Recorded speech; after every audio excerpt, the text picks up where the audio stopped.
I was 27, and every woman in my village, including my own mother, had already written my ending. It wasn't a fairy tale. It was a warning. She looked at me, stirring the pot, and sighed a sigh so heavy it felt like a sentence. "Amma," she said, "you spend all your time talking to books. You'll end up alone." I believed her. I truly did. I was ready to accept that bitter future, to just become the quiet, unmarried woman in the corner. But then, one sunset, I saw them. It wasn't a movie. It wasn't a dream. It was just a woman, and their son, walking home with a basket of vegetables. But the way they held hands, the way she carried that stubborn clay pot, it was proof that everything I had been told about love and marriage was a lie. This is the story of the 40 minutes that saved me. The story that taught me the difference between a love story and a partnership, and how sometimes the greatest love lessons come not from a grand gesture, but from a quiet walk home. Please subscribe as you watch and listen to my unsettling truth. I remember sitting in our dusty village courtyard, the harsh afternoon sun beating down, and watching my Auntie Neka, the woman on the right, always so sturdy in her blue wrapper, quietly stirring the soup. The air wasn't thick with smoke from the wood fire, but with something heavier, unspoken judgment. I was 27, and in our village, that was practically an expiration date for marriage. Just an hour before, my own mother had sighed, the sound like a punctured tire, and said, "Amma, you spend all your time talking to books. No man wants a wife who can only argue like a lawyer. You'll end up alone." I wanted to shout back, but the words stuck like glue. So, I sat there, chopping greens for the stew, like the girl in the picture, preparing the food, feeling the weight of my future crush me. I genuinely believed her. The day everything changed was when they arrived. I was fetching water from the community well when I first saw them. It was a sunset that painted the sky in shades of gold and purple. Obi and Ada, the woman carrying the pot. They weren't just walking, they were moving as one. Hand in hand, a perfect, unbroken chain. Ada walked tall, a clay pot balanced effortlessly on her head, her face glowing. But what struck me wasn't her beauty, it was the way Obi looked at her. It wasn't a look of ownership, but of pure awe. And their son, little Kofi, toddled beside them, copying his father by trying to hold his mother's free hand. They weren't rich. They weren't driving a fancy car. They were just two people, walking home after a day at the market. You can see Obi with a basket of fresh vegetables, but they looked richer than any king and queen. Ada walked tall, a clay pot balanced effortlessly on her head, her face glowing. But what struck me wasn't her beauty, it was the way Obi looked at her. It wasn't a look of ownership, but of pure awe. And their son, little Kofi, toddled beside them, copying his father by trying to hold his mother's free hand. They weren't rich. They weren't driving a fancy car. They were just two people, walking home after a day at the market. You can see Obi with a basket of fresh vegetables, but they looked richer than any king and queen. I learned they were the talk of the town, but not for gossip, for their bond. Even though I couldn't help to admire them as I observed the golden orb of the sun, a benevolent eye in the vast African sky, began its slow descent, painting the horizon in a breathtaking canvas of fiery oranges, soft lavenders, and deep, regal purples. Adewale, his hand firmly, yet tenderly, clasped around Amara's, felt the familiar rhythm of the village path beneath his worn sandals. The air, still warm from the day's heat, now carried the promise of a cooler, star-dusted night.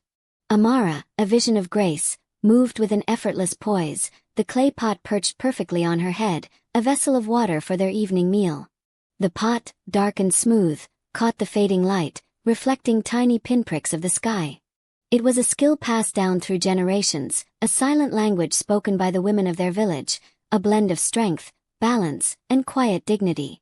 Adewale, his own basket heavy with the day's bounty, plump yams, vibrant green okra, and a handful of fiery red peppers, felt a familiar pride swell in his chest as he looked at her.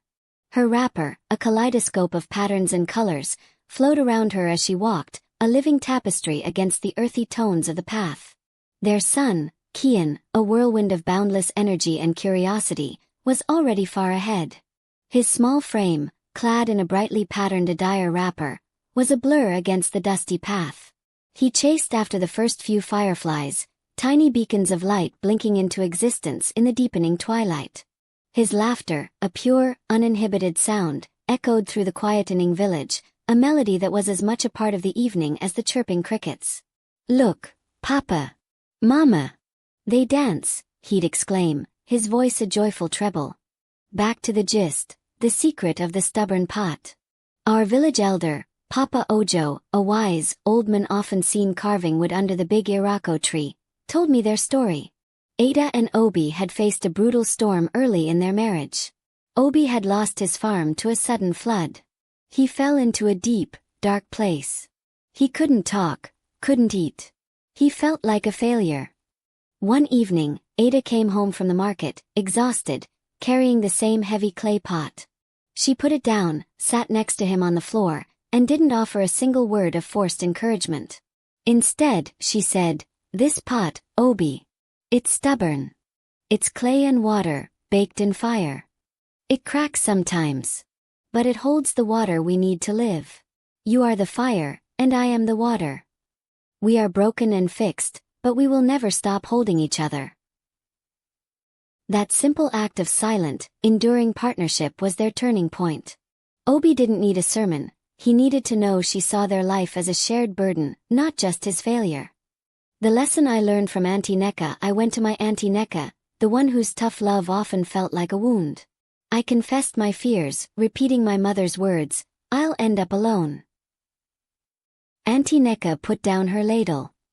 "Amma," she said, "your mother worries you'll settle for less. Obi and Ada, they are not a love story. They are a partnership.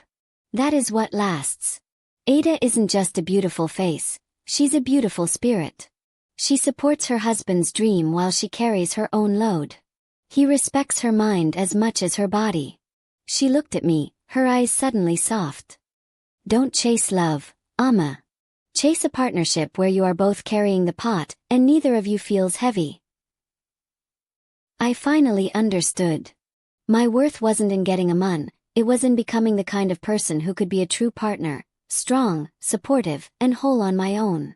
This story is about the 40 minutes I spent that evening, from seeing Obi and Ada at the well to the long talk with Auntie Neka.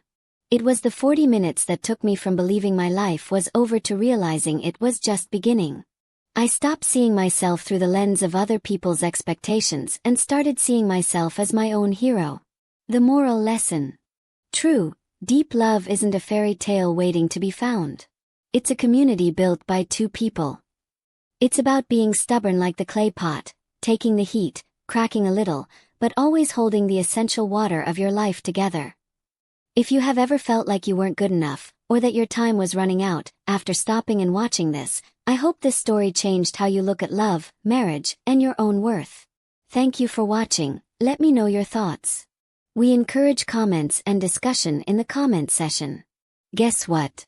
Another story is coming up in a few days. Do well to hit the notification bell to be notified, and do subscribe and give a thumbs up to like and encourage this channel, Evelyn Sampson TV. Feel free to share and invite your friends. Thank you once again for being a part of our storytelling journey.